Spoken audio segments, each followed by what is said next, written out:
everyone! Thanks for being here. I hope you are well. The recipe I'm going to share today is something that I've been wanting to share for a really long time. And this is teriyaki salmon. It's really delicious, simple to prepare as usual, and it's really a must-know for all the people who like Japanese cuisine. So I will show you how to prepare this recipe, salmon teriyaki, and then I'll show you how to pack it in the bento, and also how to make a cute little fox with cheese and nori. The first thing you have to do is cook your rice. It's really important. If you cook it early in the morning, you can go and take a shower, prepare, do your makeup. The rice cooker will do all the job for you. You can do anything you like as long as you put it in the rice cooker before. You can also, like I did, make the teriyaki salmon while the rice is cooking. If you make this recipe to eat just right away, the really nice thing to do is slightly undercook the salmon so that it stays kind of raw inside. This will give such a good taste, it's really delicious. But since we're going to make this recipe for bento, it's best to cook it all the way through so that it's completely safe and you don't have to worry about weird little bacteria going into your fish. I also wanted to say that this recipe, salmon teriyaki, you can actually do it the same way but with chicken. It's called chicken teriyaki and it's also very famous and very good. I hope you will like this bento and that you will like making it with me. I hope you can try it and don't forget to tell me if you do. Okay, well I think that's it. Let's go cooking then. Bye bye!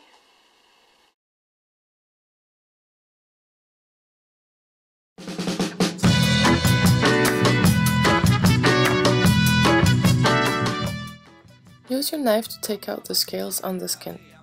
I'm doing this because I like to leave the skin on the salmon. This is my little twist on the original recipe. It adds a delicious crispy texture to the dish. Start cutting the salmon very gently. We are going to cut the salmon into bite-sized pieces as we are cooking for bento making. Now let's prepare the teriyaki sauce. 1 tablespoon of soy sauce, 1 tablespoon of mirin. Mirin is a sweet rice wine often used in Japanese cuisine. 1 tablespoon of sake. I realized I didn't have any sake, so I used Chinese rice wine instead. And finally, 1 tablespoon of sugar. I doubled all the ingredients of the sauce because I was cooking for my boyfriend and I. Then mix the sauce and put it 30 seconds in the microwave to melt the sugar. Add all the pieces of the salmon into the sauce. Be sure to be very gentle while doing this so that you don't break your nice salmon pieces. Stir the preparation so that every single piece gets well coated with the teriyaki sauce. Leave it to marinate in the fridge for at least 15 minutes. Of course it's best if you marinate, but if you don't have the time, it's okay, don't worry, it will still taste good. I put coconut oil to melt in the pan. I discovered coconut oil not long ago and it is just wonderful. The smell, the taste, the benefits for your health, everything in this oil is just perfect. If you don't have any, you can use any vegetable oil instead, just not olive oil. When the oil is getting pretty hot, lower the heat to the minimum and place the salmon. Now, this is important. Place it with the skin facing down. You want the skin to cook first in order to make it really crispy. As you can see, I'm using my hands. I find it much easier, but be careful not to burn yourself. Let it cook for a little while. You know it's ready when the skin has gotten all nice and golden brown. See? Now slowly pour what's left of the marinade on each little piece of salmon. I say, yeah, yeah, yeah, yeah. I got the chunga, yeah. Let it sit again for a while. Can you see? The salmon has gotten a little bit lighter. This is time to turn the salmon upside down. Be careful not to break the pieces. As you can see, the sauce is starting to caramelize very well. You don't need to add any flour or cornstarch. It's the sugar that helps melt everything down. It makes the sauce become a nice, thick, sweet and salty syrup. At this point I like to coat the salmon pieces again with the syrup. Okay, this seems ready to me. Set it aside and let it cool for a while. Now let's move on to the bento. First, place the rice and the teriyaki salmon in your bento box. I also use lettuce to add a touch of green, and because I love to eat fish and salad together. Allow everything to cool down in the box while you are making the little fox.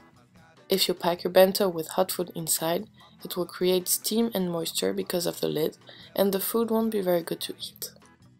I'm leaving this part of the video so that you can see how to properly put the salmon in the bento box. It's easy to use the chopsticks to tuck everything in.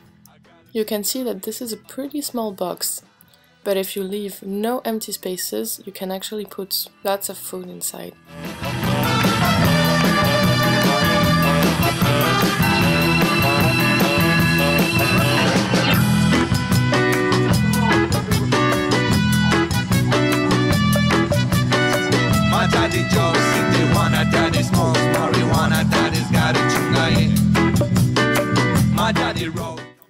To make the fox, I'm using my IKEA cutter that someone gave me. I will be using two kinds of cheese, one orange and one yellow. Cut the shape of the fox on the yellow cheese.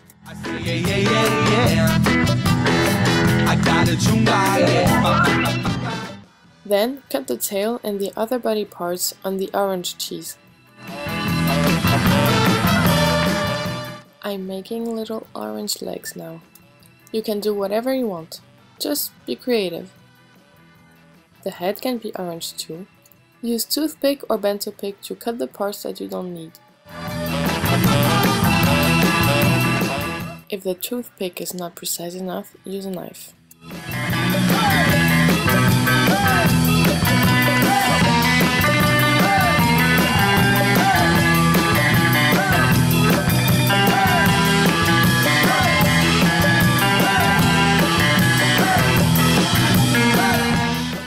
The body parts of our little fox are done.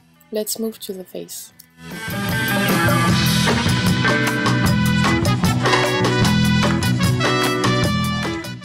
I'm using nori to make the eyes and the nose.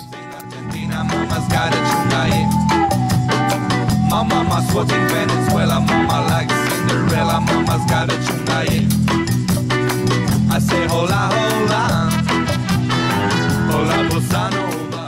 Then, ketchup for the ears and the cheeks.